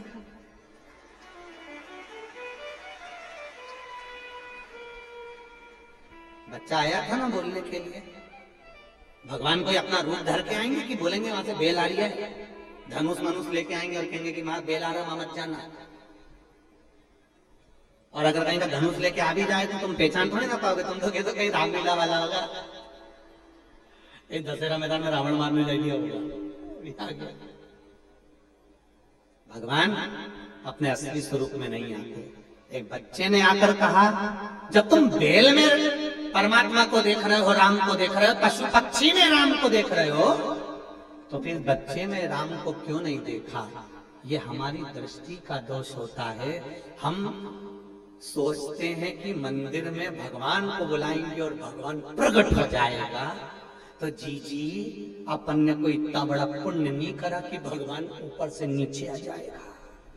भगवान सामने प्रकट नहीं होता, भगवान अपना प्रकटता नहीं दिखाता, अपना स्वरूप नहीं दिखाता, पर भगवान तुम्हारे किसी रिश्तेदार के माध्यम से, परिचित के माध्यम से तुम्हारे कार्य को सफल करवा देता है। तब समझ में आता है कि भगवान मिला। हम तो ये मानते हैं कि ये शिव पुराण शंकर जी भासते हैं, शंकर जी सुनते हैं और शंकर जी ही करवाते हैं। इस कथा को कोई नहीं करवा सकता, इस कथा को कोई नहीं संभाल सकता। शिव महापुराण की कथा कोई संभालना? कितनी पुलिस प्रशासन लगी हुई है, कितनी चारों तरफ प्रशासन ने कितना कितना व्यवस्था कर रखी हुई है, कितने वायलेंटर लगे हुए हैं। 5000 कार्यकर्ता तो अंदर पंडाली पंडाल संभालने में लगे हुए हैं। आरएसएस के, बजरंग दल के, विश्व हिंदू परिषद के, एनसीसी के, स्काउट के और कौन कौन से होते हैं, बच्चों के जितने जितने सारे बच्चे ड्रेस पहन पहन के सब लगे हुए हैं सीटी ले लेके कि आपकी व्यवस्था। ये व्यवस्था संभालने वाला भी शिव है और संभाल भी रहा है और कर भी रहा है, करा भी रहा है। शिव पूरे रास्ते भरे हुए हैं, ये शिव कृपा है। तीनों को मारना है। भगवान अपना असली स्वरूप धारण कर नहीं आए। अगर देवताओं को पशु बनाया शंकर भगवान ने, शंकर जी खुद भी पशु बने।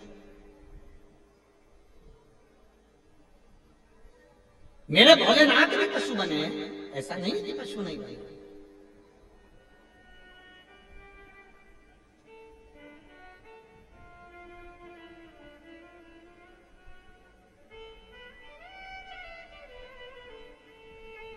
पीछे पत्र पड़े हुए हैं, उसमें एक पत्र कल था, किसी ने लिखा था कि आप बताते हो सफेद आंकड़े की जड़ का प्रयोग करो तो संतान की प्राप्ति होती है। हमारी गाय को भी 6 साल से बच्चा नहीं हो रहा था।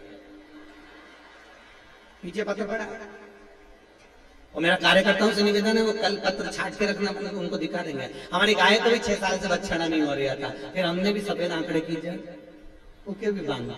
वो भगवान की ऐसी कृपा हुई कि गाय भी गर्भवती होगी, उनके छोरी का जन्म भी हो गया, बछड़ी हुई। बधाई छत्तीसगढ़ वालों को।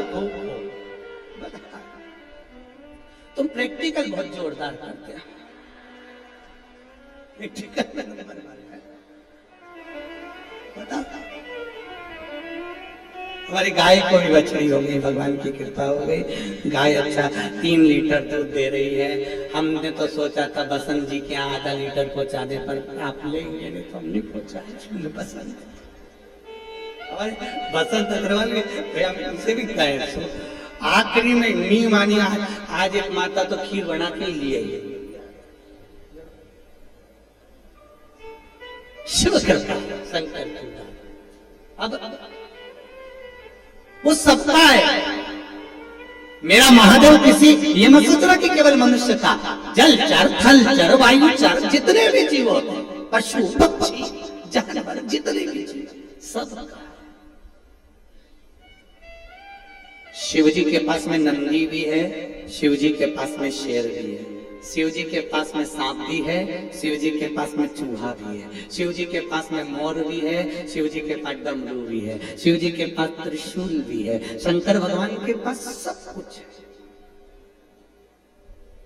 केवल सारे देवताओं को एक चिंता रहती है। लक्ष्मी जी ने एक बार भगवान विष्णु से कहा कि नारायण प्रभु एक बात बताओ, भगवान शंकर रोज पार्वती जी को अपने नंदी पर बिठाकर घुमाने ले जाते हैं, तुम मुझे कहीं नहीं लेकर जाते, कभी तो मुझे लेकर चला करो।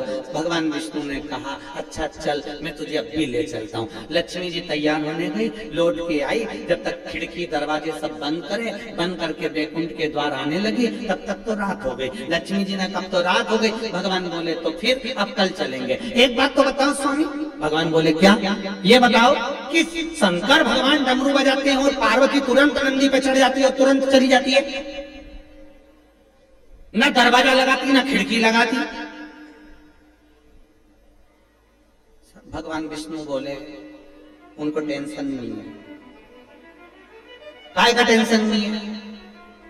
घर में इतना सामान पड़ा रहता है, कोई ले गया तो? भगवान विष्णु बोले वो तो ले जाएगा।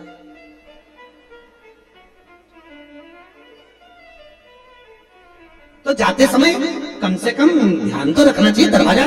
भगवान बोले दरवाजा लगाने की जरूरत ही नहीं है। जब शिव जी पार्वती को नंदी पर बिठा कर ले जाते हैं, उनके गले में सांप नहीं रहता, तो रोज देखना। लक्ष्मी जी ने पूछा, हाँ मैंने भी देखा उनके गले में सांप नहीं रहता घूमते समय। कई कई चतुर लोग होते हैं, पत्नी को घुमाने ले जाते हैं तो ड्राइवर को नहीं ले जाते हैं। शिव जी पार्वती जी को लेकर जाते, सांप को नहीं ले जाते। तो वो सांप कहाँ रहता है? कहीं नहीं। तेरे प्रश्न का उत्तर है, वो एक भी दरवाजा बंद करके नहीं जाते, सांप को दरवाजे पे छोड़ जाते। तेरे दादा में दम हो तो अंदर घुस के बता दे, आ जाऊंगा बैठा दरवाजा बैठा। शिव उधार वो सबका है, इसलिए उसका नाम पशुपति नाथ है। वो पशुओं का भी है, पक्षियों का भी है, जलचर में भी है, थलचर में भी है। उसने पक्षी का भी रूप धारण करा है, उसका नाम सरंधेश्वर महादेव भी है। वो नंदी का रूप धारण करा है, उसका नाम नंदीश्वर महादेव भी है।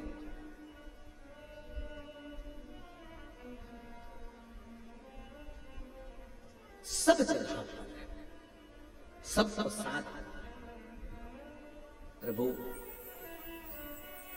शिव जी ने पशुपति नाथ का रूप धारण करा। तारकासुर के 3 बेटों को मारने के लिए गए, तीनों को एकत्रित करा, त्रिशूल उठाकर तीनों को मार रहे थे।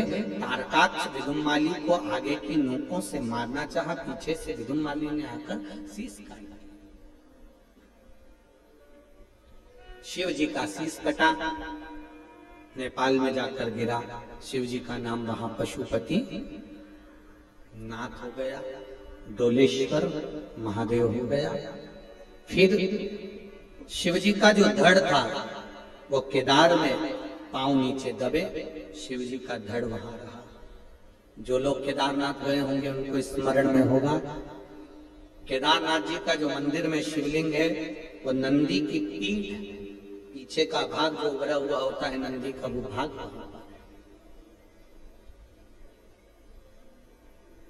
वहां पर गिरा।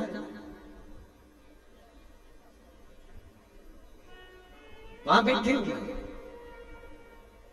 शिव जी अपने असली स्वरूप में प्रकट हुए। त्रिशूल लेकर आगे के भाग से तारकाक्ष विदुम्माली को मारा और पीछे के भाग से कमलाक्षी को मारा। तीनों के प्राण गए। भगवान शिव का जय घोष हुआ, पशुपतिनाथ भगवान की जय। पशुपति नाथ भगवान के व्रत की महत्वता कही गई है, पाशुपत्य व्रत की महत्वता कही गई है, पाशुपत्य अस्त्र की महत्वता कही गई है।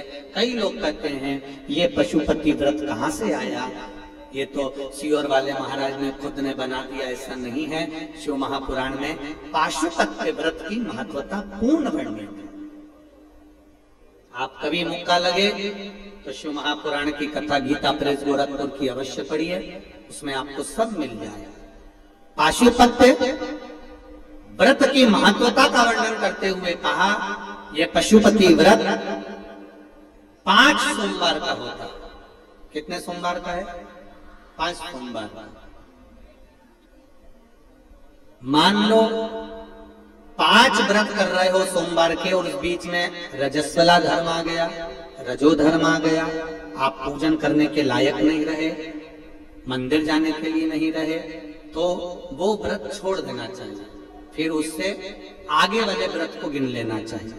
ऐसे एकादशी का व्रत पड़ गया तुम्हारा, नवरात्रि का व्रत पड़ गया, या कोई 30 त्योहार का व्रत पड़ गया, तो उस व्रत को छोड़ दो, अगला कर लो। और गिनती में 5 ही आना चाहिए। जिस मंदिर में पहले व्रत में पूजन करने जाते हो, 5 व्रत में उसी मंदिर में पूजन होना चाहिए। ये नहीं कि 2 मायके में कर दिए, 2 ससुराल में कर दिए और 1 घर पे कर दिए, ऐसा नहीं। व्रत का नियम है, पहले व्रत में से लेकर आखिरी व्रत तक जो पूजन की जो क्रम होता है, एक पूजन की थाली लगाई जाती है, पूजन का सारा सामान उसमें रख लिया जाता है। शिव जी के मंदिर सुबह के समय जाया जाता है, शंकर जी की पूजन करी जाती है। पूजन करने के बाद थाली में उतना सामान रख के ले जाओ कि वो पूजन का सामान शाम को भी काम आ जाए। केवल जल भले बदल सकते हो, शाम को तो दूध दही शहद वगैरह चढ़ाने की जरूरत ही नहीं है, क्योंकि सुबह चढ़ा कर आ गया। पंचामृत स्नान शाम को कराने की जरूरत ही नहीं है, क्योंकि सुबह तुम कर आ गया। केवल जल का पात्र, थाली पूजन की जो तुमने सुबह लगाई थी, उसी में थोड़ा थोड़ा सामान ज्यादा रखकर पहले से ही रखो। और प्रसाद दिए कितने, 6 दिए थाली में रख लीजिए। पूजा की थाली को लेकर जाइए, शिव जी के मंदिर में जाकर पूजन करिए। भगवान के मंदिर में 6 ही दिए, जो 6 दिए आपने रखे वो 6 ही दिए नीचे रख दो। प्रसाद के 3 हिस्से कर दो, घर से हिस्से कर कर मत लेकर जाना, मंदिर में ही सामने ही 3 हिस्से करना। 6 दिए में से 5 दिए जला दीजिए, प्रकट कर दीजिए, भगवान का पूजन अर्चना कर दीजिए। शिव जी को प्रार्थना कर दो, बाबा आज मेरा पहला पशुपति व्रत है, इसको स्वीकार करना मेरे भोलेनाथ, मेरे मन की कामना को पूर्ण करना, आपकी भक्ति देना भोलेनाथ। शिव जी से प्रार्थना कर कर पूजन कर कर जो दिया एक रखा हुआ है, जिसको नहीं जलाया है, 5 दिए जलाए हैं जमीन पर रखकर, एक दिया जो रखा है जिसको नहीं जलाया उसको वापस थाली में रख लीजिए। प्रसाद का एक हिस्सा उठाकर थाली में रख लीजिए, 2 हिस्से वहीं छोड़ दीजिए, बाबा को प्रार्थना कर कर चल दीजिए। घर पर जब जाएं, सीधा हाथ राइट हैंड, घर में प्रवेश करते समय, अंदर प्रवेश करते समय, घुसते समय सीधा हाथ जहां आए वहीं पर बैठ जाइए। घर के बाहर अपने घर की ओर मुख कर कर सीधे हाथ की ओर बैठकर दिया लगा दीजिए। दीप जलाते समय भोलेनाथ जी से प्रार्थना करो, बाबा आपके भरोसे पर मैंने ये व्रत किया है, मेरा कार्य सफल करना। दिया लगाकर अंदर प्रवेश कर जाइए। जो प्रसाद लेकर आई हो, भोजन करने से पहले प्रसाद का हिस्सा पहले पाइए। प्रसाद जो मीठे का तुम बना कर ले गई हो, मीठा बना कर ले गई हो, उसका जो हिस्सा लेकर आई हो पहले वो खाओ, उसके बाद भोजन करो। आपके प्रसाद के हिस्से में से किसी को भी प्रसाद नहीं देना।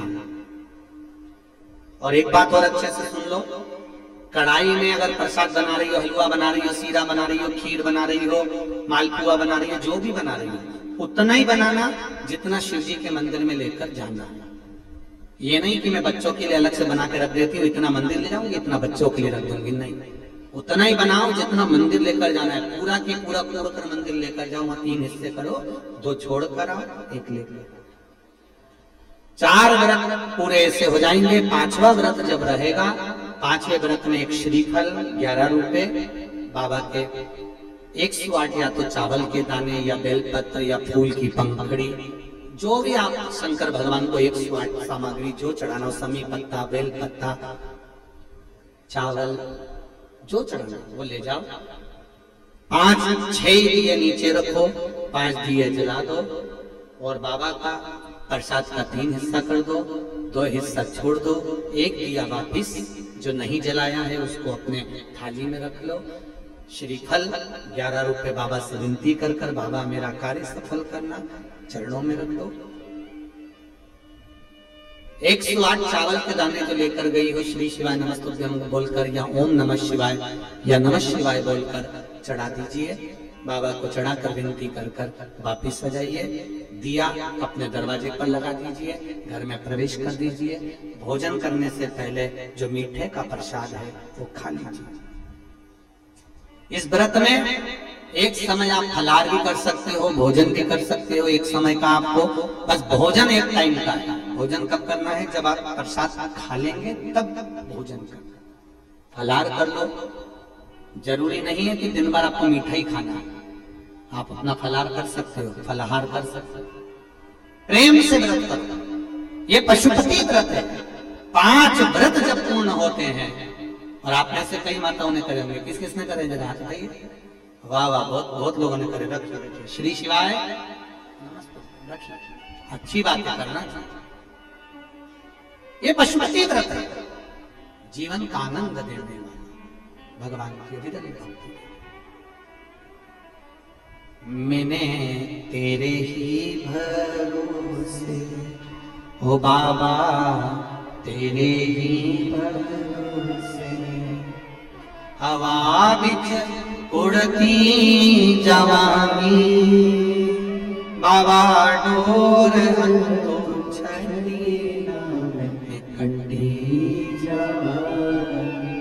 हृदय से करिए। हर पल, हर घड़ी, हर क्षण शिव का स्मरण करिए। आएगा मेरा शिव, ये निश्चित है। सफलता मिलेगी, ये निश्चित है। बस अपने कर्म को करते रहना।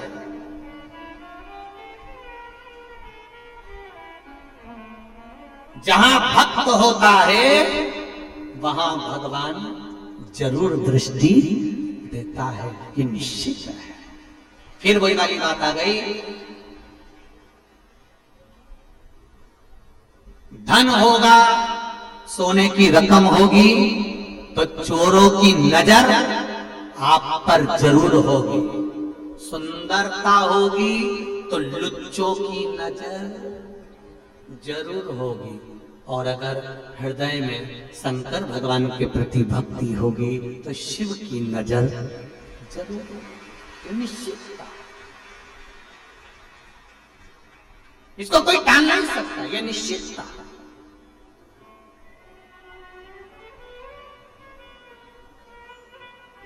लोग कहते हैं जहां गुड़ होता है वहां मक्खी जरूर बैठती है। बोलो बोलो, सही है कि गलत है? अरे बोलो जरा, जम के बोलो जरा, सही है? जहां गुड़ होता है वहां मक्खी जरूर बैठती है, ये लोग कहते हैं। पर वो गुड़ को आगी में रख दो तो अब बोलो बोलो थोड़ी चीज, मक्खी बैठेगी? नहीं बैठेगी ना। गुड़ ऐसा ही रखा हुआ है ना तो मक्खी बैठेगी। और वो गुड़ आगी पर ले जाकर रख दिया, कंडे पर ले जाकर रख दिया, गोबरी पर ले जाकर जलती हुई अग्नि पर गुड़ को रख दिया तो मक्खी नहीं बैठती है।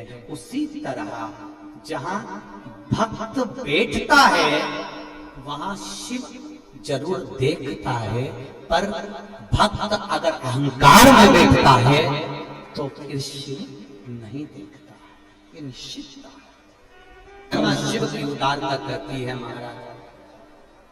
पशुपति व्रत की महत्वता कही। विदल और उत्पल, इन दोनों असुरों का संहार माता पार्वती जी ने कुंदुक का प्रहार कर करा। शिव जी का नाम कुंदकेश्वर महादेव पड़ा। क्या नाम पड़ा है? जम के बोलो जरा, कुंदकेश्वर महादेव। एक बात अच्छे से उतारी अपने जीवन में इस बात। डॉक्टर की औषधि लीजिए, डॉक्टर को दिखाइए, डॉक्टर के पास जरूर जाइए, पर जो डॉक्टर औषधि दे रहा है, दवाई दे रहा है, उस औषधि पर तुम्हारा विश्वास भी होना चाहिए, शिव जैसा विश्वास। एक पत्र आया है, देखिए।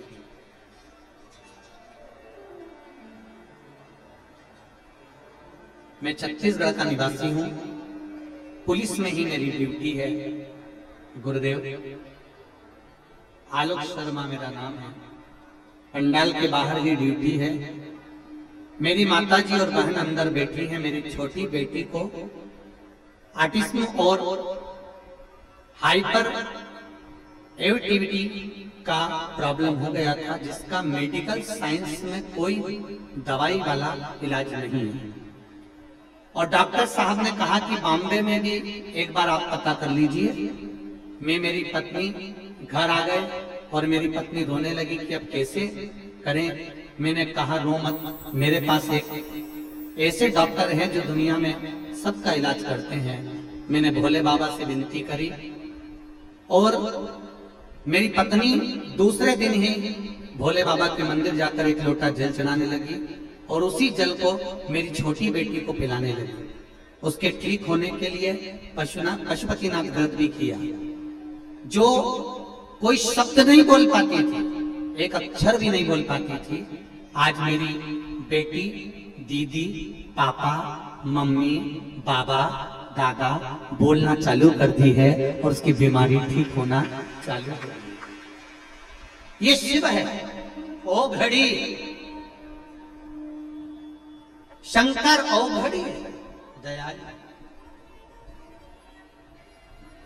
कुंदकेश्वर महादेव का नाम लेकर अगर आपके पास शरीर में कोई रोग हो भी गया है, कोई शरीर में रोग ज्यादा हो गया है, हम तो यहाँ तक कहेंगे शुगर और बीपी वालों को भी कहेंगे, कम से कम हफ्ते में 2 बार आप शिव जी पे चढ़ी हुई बेलपत्री, शंकर जी के ऊपर चढ़ी हुई बेलपत्री शिव जी से औषधि के रूप में मांग कर लाइए और उसको चबा चबा कर कुंदकेश्वर महादेव के नाम से खाइए।